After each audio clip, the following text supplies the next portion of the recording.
지금부터 장로회 신학대학교 음악대학원 졸업연주회를 시작하겠습니다. 가지고 계신 휴대전화의 전원을 모두 꺼주시기 바라며 사진 촬영은 금지되어 있으니 플래시가 터지지 않도록 주의하여 주시기 바랍니다.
네, 여러분 안녕하세요. 작곡가 백하슬기입니다.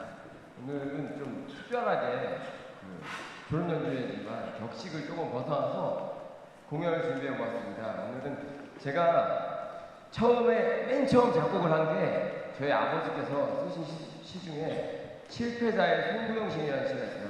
지금 생각해보면 참 가사가 난해하고 어려운데 그 시를 보고 중학교 때 한번 곡을 붙인 적이 있었거든요. 그래서 그때 일을 계기로 쭉 아버님이신 백남용 목사님의 시에 곡을 붙여왔었는데 이번에 특별히 제가 프라하에 있는 동안 그 아버지께서 이제 시집을 프라하로 보내셨는데 그 시를 읽다가 갑자기 이런 용어를 써도 될지 모르겠지만 한 2년 동안 곡을 안 쓰고 있었거든요. 근데 갑자기 포텐이 터진 것처럼 한 이틀 동안에 걸쳐서 한 13곡을 제가 그때 썼습니다. 그래서 이번에 대학원을 졸업하면서는 그 시들을 가지고 편곡을 좀 해가지고 연주회를 했으면 좋겠다는 생각이 들어서 이렇게 이런 자리를 많이 보았는데요. 지금 이 시간에는 우리 시인이시자 목사님이신 저희 아버지 백남용 목사님을 한번 이 자리에 모시도록 하겠습니다.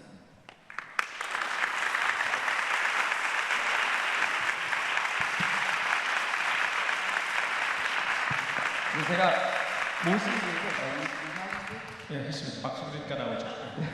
모신 이유는 저희가 이 시를 가지고 좀 설명도 좀 들어보고 혹시 여러분들께서 궁금해하시는 분이 있으면은 이 시는 어떻게 해서 이런 게 나왔습니까? 라고 물어보실 기회가 또 있으십니다. 그래서 좀 자유롭게 했으면 좋겠는데 저희 아버지께서 목사님이시다 보니까 목사님은 원래 이게 설교를 하시다 보면 이야기를 하다 보면 좀 길어질 수가 있어요. 그럼 제가 좀 끊겠습니다. 그래서 제가 먼저 드리고 싶은 질문 중에 하나가 저희 두 번째 곡이 이병봉 임동초였는데 가장 사람들이 많이 물어보는 것 중에 하나가 도대체 임동초가 어떤 곳이냐 이런 걸 많이 물어봤습니다. 그래서 혹시 그 시에 대한 설명과 근데 여러분들 알아두셔야 되는 게 시라는 게 해석이 들어가 버리면 이미 그게 성격이 막 사라진다고 하는데 그걸 좀 감안해서 하셔서 들어주셨으면 좋겠습니다. 인동초가 어떤 꽃인지는 저한테 묻지 마시고 스마트폰에 물으면은 정확하게 알려주시는데 아마 얼음은 그 틈 속에 노란 꽃을 피우면서 나오는 그 꽃이 인동초입니다. 그래서 아직도 얼음이 녹지 않았는데 고개를 내미는 인동초, 추위와 모든 것을 극복하고도 꽃을 피울 수 있는 그런 하나님의 창조물이죠. 그래서 이 시를 쓰게 된 동기는 우리 교인들 중에는 행복하게 사는 분도 있고 또 너무 어렵게 사는 분도 있어요. 근데 어렵게 살면서도 전혀 굴하지 않고 자신의 인생을 꿋꿋이 살아가는 교우들을 바라보면서 인동초가 같구나. 그래서 그 인동초라고 하는 이미지로 우리 교인을 한번 시로 격려해보는 그런 그 메시지를 거기다 적어놓은 겁니다. 그리고 혹시 지금 여러분들 중에서 이 시에 대해서 아니면 이 곡에 대해서도 좋습니다. 이게 도대체 뭐 어떤 화성을 쓴 것이냐, 음악적인 전문가요. 도대체 여기서 이런 반주를 쓴 이유는 무엇이냐, 여기서 이런 멜로디, 여러분들의 음악적인 소견이 그 정도가 되신다면 나와서 질문 한번 하셔도 좋습니다. 혹시 없으신가요? 여기 두려움을 갖지 마시고 제가 기회를 드릴 때 한번 하시면 좋을 것 같습니다. 혹시 질문 없으십니까? 내가 못 보는 걸 찍고 있나요? 너 거기 손 드신 거 아니에요? 이렇게 한 명도 심어놓지 않았더니 정말로 물어보시지 않아요. 그럼 제가 좀 심어놨어야 되는데 심어놓지 못했더니 네, 진짜 없으십니까? 음악을 좀 원래 이번에 한 번 하면 들어가려고 했는데 이 스테이지 2가 끝난 다음에 제가 한 번 더 나와서 그때는 한번 생각해 주시기 바랍니다. 하나 더 제가 개인적으로 여쭤보고 싶은 게 있는데 세 번째 곡이 그 깊은 산골숲이잖아요. 근데 누군가 있을 것 같다라고 했는데 그 누군가가 누구죠? 이 시는 어디서 쓰게 됐냐면요. 미국 캘리포니아주에 가면은 국립공원 중에 요세미티 공원이라고 있습니다. 거기 제 친구 산호세 온누리교회 담임하시는 김영렬 목사하고 둘이 그 하프돔이라고 하는 깊은 그 끝까지 가서 어느 숲속에 섰는데 잔잔한 물이 흐르고 있었어요. 숲속에서 맑은 물이죠. 그때 그 다가오는 감격 속에서 그 바울이 그랬죠. 내가 몸 안에 있었는지 몸 밖에 있었는지 좀 신기한 체험을 했다고 하는데 저 역시 누군가 있을 것 같고 없을 것 같고 또 여기 더 있고 싶기도 하고 가야 될 것 같은 그 심리적인 갈등이 있죠. 그래서 이런 것들을 제 그 대학원 교수님 말씀으로 치면은 그 현상학적인 현상이라고 해요.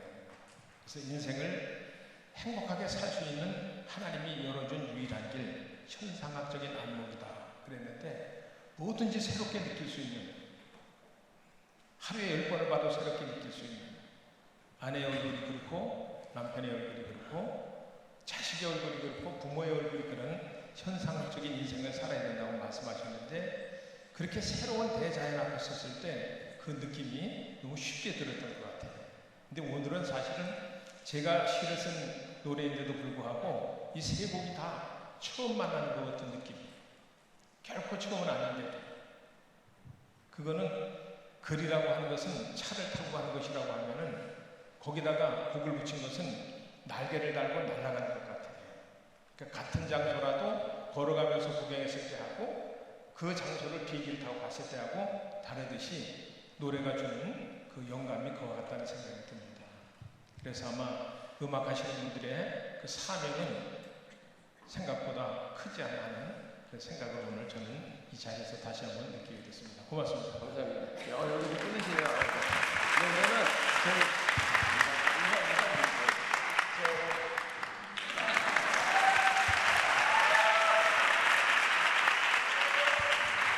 네, 다음 스테이지는 저희가 솔로곡으로 준비해 보았습니다. 네, 즐거운 시간.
속같이 눈물아 흘러라 가슴 속같이 눈물이 없다면 속상한 마음을 엿으로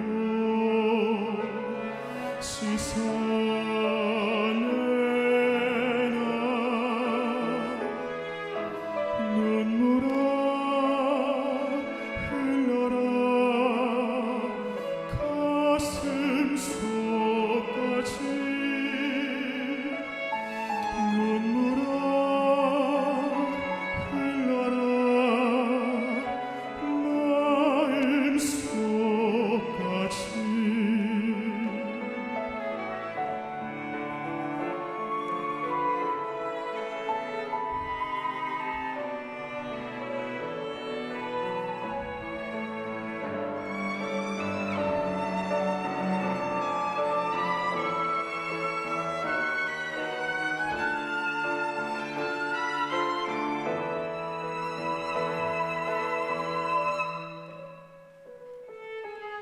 눈물이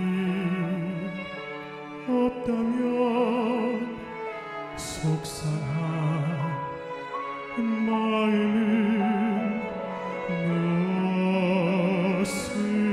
엿으로 씻어내라 눈물아 흘러라 마음 속까지 눈물아 흘러라 마음 속까지 터질 듯한 심장은 눈물이 없다면 무엇으로 진정하나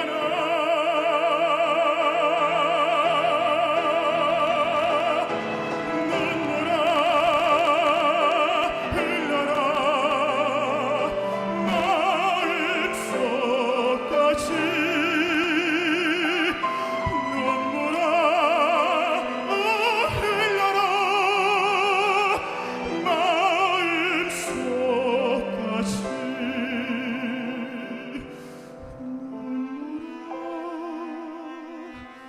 흘러라 가슴 속까지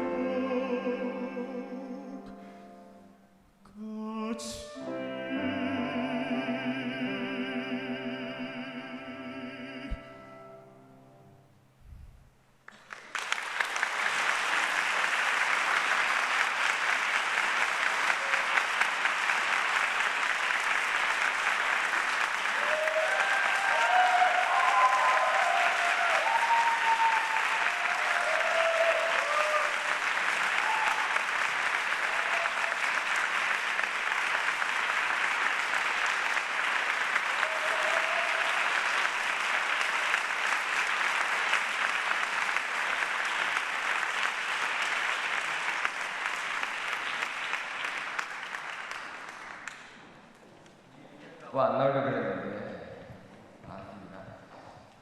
저는 개인적으로 제가 제일 좋아하는 시가 바로 밤입니다.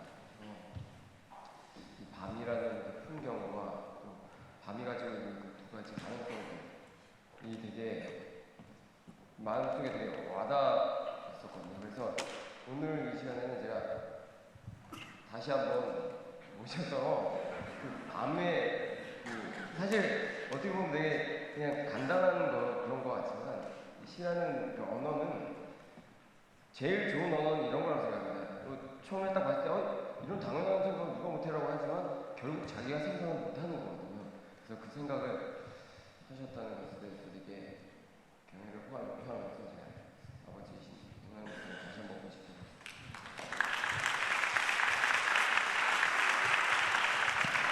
지루하시지 않으면 자리를 바꿔서.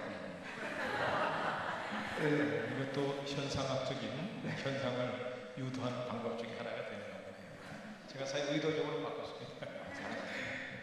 그 밤에 대해서 밤이라는 시는 제가 고향인 경기도 연천군 신서면 대광리에서 자라지 않았으면 한평생 살아도 상상할 수도 없는 사실의 시입니다. 어린 시절 전기불이 없고 등불조차 없는 시골에 살면서 늘 친구네 집에 놀러 갔다 돌아오는 밤 늦은 길이면은 캄캄한 밤 결코 캄캄하지 않았어요. 언제나 별빛이 늘 다니던 길을 반짝반짝하게 안내했기 때문에 늘 안전하게 다녔습니다. 그러면서 이제 나이가 들어 어른이 되니까 인생의 밤이 참 많다는 사실을 알게 됐어요. 여러분 밤이 하루에 몇 번씩 와요? 한 번 오니까 1년이면 365회 밤이 오듯이 사람이 살아가면서 밤과 같은 시련의 순간들은 끝도 없이 옵니다. 7살 때 제 아버님이 세상을 떠나시고 또 제가 독수상고 시험을 2번이나 떨어지고 고향에 돌아가서 우리 집 대문을 열지 못하고 몇 시간을 서서 갈등하던 그런 밤과 같은 순간들, 또 누군가 갈등을 풀어야 되는데 망설이고 지내는 이 수없이 많은 순간들. 그러나 지내놓고 보면은 놀라운 사실은 한 번도 불행한 적은 없었다는 거예요. 그것이 이 밤이 가져다주는 우리 그리스도인들에게 가져다주는 깊은 의미라는 생각에서 어릴 적에 그 물리적인 현상을 또 장성한 어른이 되어서는 삶의 현상을 연결지어서 시를 적게 된 겁니다. 너무 길었어요, 얘기는? 그게 눈물이여랑도 관련이 있는 건가요? 아마 이 질문 들어볼 때는 그런 뭔가 연관성이 느껴져요. 이 질문은 굉장히 의미가 있다고 봅니다. 왜냐하면은 사실은 저도 이번에 백화슬기 이 작곡을 하는 바람에 여기 나오려고 수도 없이 이 시를 복습을 했어요. 저는 제가 쓴 시를 외우는 게 하나도 없습니다. 1000편 이상 되는데 단 한 편도 외우지 못해요. 오히려 한영원 선생님의 시 있잖아요. 바람도 없는 공중에 수직의 파문을 내며 고요히 떨어지는 오동 깊은 누구의 발자취입니까? 알 수 없어요. 이 시는 외우는데 제 시는 못 외웁니다. 이번에 이제 반복해서 보면서 내가 내 시를 통해서 시라고 하는 학문이 갖는 특성을 나름대로 조금 깨달은 게 있는데 그게 뭐냐면은 하나님이 우리에게 메시지를 보내는 문학적인 방법이 시와 산문인데 시는 대체로 희망을 통해서 믿음과 사랑을 만나게 해주는 그런 방법이고 산문적인 로마서라든가 마태복음은 믿음을 통해서 희망과 사랑을 갖게 하는 그리고 우리가 예수 이름으로 헌신하고 봉사하는 과정은 사랑을 통해서 믿음과 희망을 갖게 하는 이런 하나님과의 접촉이 하나의 방법이라는 사실을 알게 되었고 다시 한번 음악과 노래의 가치를 말씀드리면은 이런 차원을 뛰어넘어서서 하늘을 나는 그런 하나님의 메시지 황홀하게 만드는 힘이 이 음악에 있다는 사실을 또 새삼 여기에서 깨닫게 됩니다. 왜냐하면은 우리 백하슬기 전사가 처음으로 작곡한 것이 실패자의 송구 영신 거기도 벌써 희망을 추구하는 거거든요. 그러나 그런 작곡이 가끔은 있었지만은 8곡 전체가 제 시로 곡을 썼을 때 이것이 이렇게 전반적인 느낌을 주는데 음악의 갖는 힘은 확실히 걸어가던 사람이 날아가는 이런 변화가 정말하는 것을 느끼게 돼서 오늘 저도 제가 아마 가장 많은 은혜를 받지 않나 하는 그런 생각이 듭니다. 네, 너무 길어진 것 같아서 죄송한데 제가 그러니까 이번에 들어가시면 이제 못 나오시니까 제가 여쭤보는 이제 아직 여러분들 들으시지가 않은 곡 중에 우리라는 곡이 있습니다. 제가 그 곡에 대해서 좀 궁금하거든요. 우리라고 하는 그 시는 사실은 최고의 시죠. 그 최고라는 것은 문학적인 표현이 아니라 인간학적인 차원을 말하는 겁니다. 로마 교회는 우리를 이루어서 지금은 수십억이 됐는데 고린도 교회는 우리의 집회를 해가지고 그 당시 가장 컸던 교회가 지금도 조그만 교회로 2000년이 지나도 남아 있습니다. 그러니까 우리라고 하는 것은 제가 이 동양난을 보고서 쓴 겁니다. 그 동양난이 사람의 손을 대지 않고 자연스럽게 자랐을 때는 위에서 보나 앞에서 보나 옆에서 보나 전혀 균형이 깨어지지 않습니다. 교회가 그렇죠. 성격 다르고 성별 다르고 직업 다르고 실력 다르도 교회라고 하는 그 아름다움은 이 세상에 비춰질 수 있습니다. 다만 사람이 손만 대지 않아요. 오늘날 사람들의 손에 의해서 무너져가고 이지러져가는 교회 모습이 이 우리라는 시를 통해서 다시 한번 회복될 수 있는 그런 길이 조금이라도 열렸으면 하는 그런 바람이 있습니다. 다시 한번 불러주셔서 고맙습니다. 감사합니다. 다음 스테이지는 다시 합창으로 준비해 보겠습니다.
조작되게 티가 나네요. 여러분, 저희 앵콜송으로는 제가 감사송이라는 곡을 준비해보았는데요. 제가 생명의 삶 예전에 읽으면서 이렇게 아침에 퀴즈를 하는데 저희 학교 교수님인 홍인종 교수님께서 에세이를 쓰신 게 있으셨습니다. 그래서 거기 보면은 감사, 그러니까 모든 접속사에 다 감사해야 된다는 이런 주제로 이 에세이를 쓰셨는데 그걸 보고 좀 감명을 받아서 감사라는 주제를 가지고 곡을 써봐야겠다. 좀 발랄하게 써야지라는 생각해서 써놓은 곡이 있습니다. 그래서 처음 초대목 중에 첫 번째가 네, 앵콜송으로는 감사송을 준비해봤습니다.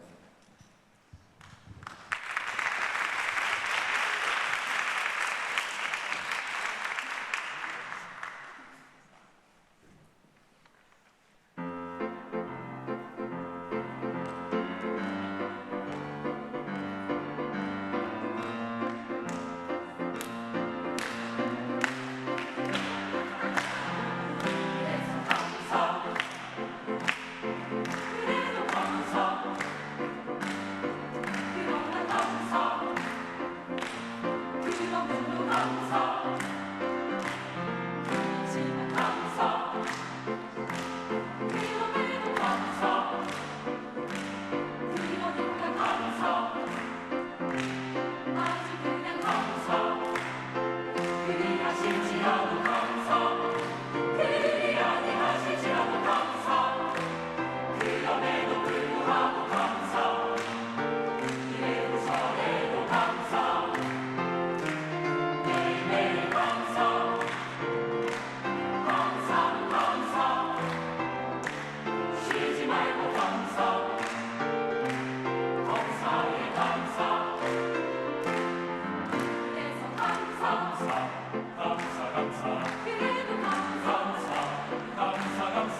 졸업 연주에 앵콜을 두고 간다면 좀 죄송한 것 같지만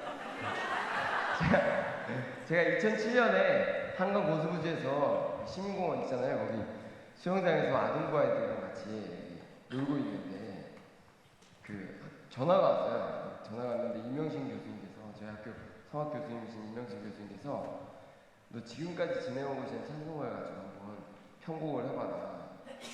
그래서 제가 알겠습니다. 수영하다 말고 알겠다는 말씀을 드리고 그날로 바로 가서 지금까지 지내온 것이라는 곡을 편곡을 했습니다. 근데 끝내는 그 곡이 그때는 쓰임을 받지 못했는데 제가 지휘법 수업을 듣는 과정 속에서 그 곡을 하나씩 제출하라고 하시길래 그래서 제 곡을 이렇게 제출하고 지휘를 좀 해보고 싶다고 참 철판이죠. 그렇게 말씀을 드리고 교수님 차영애 교수님께 곡을 드리고 같이 막 학교에 수업을 했는데 교수님께서 그 곡을 보시더니 그래도 곡이 괜찮다 생각이 드셔서 그 유빌라테라는 송가곡집 출판하는 곳이 있습니다. 거기에 말씀을 해주셔가지고 제가 그때부터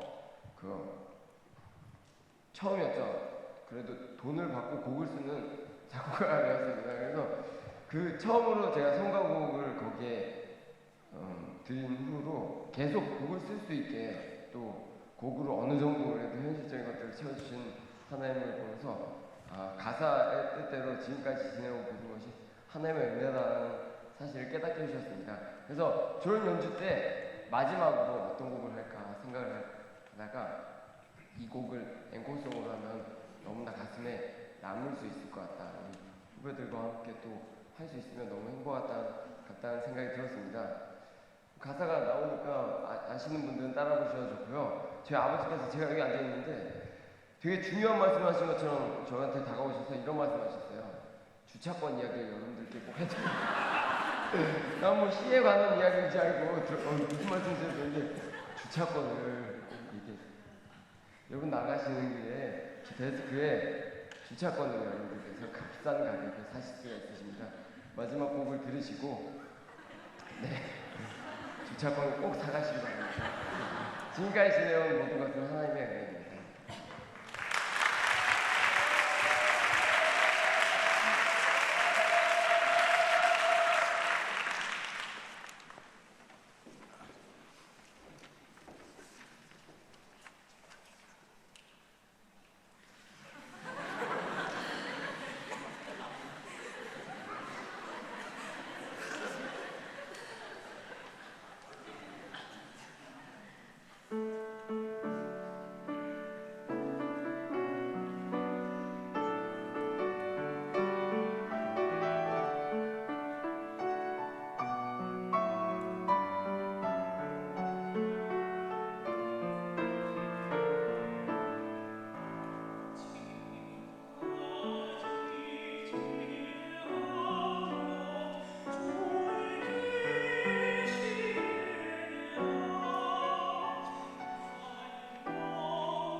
시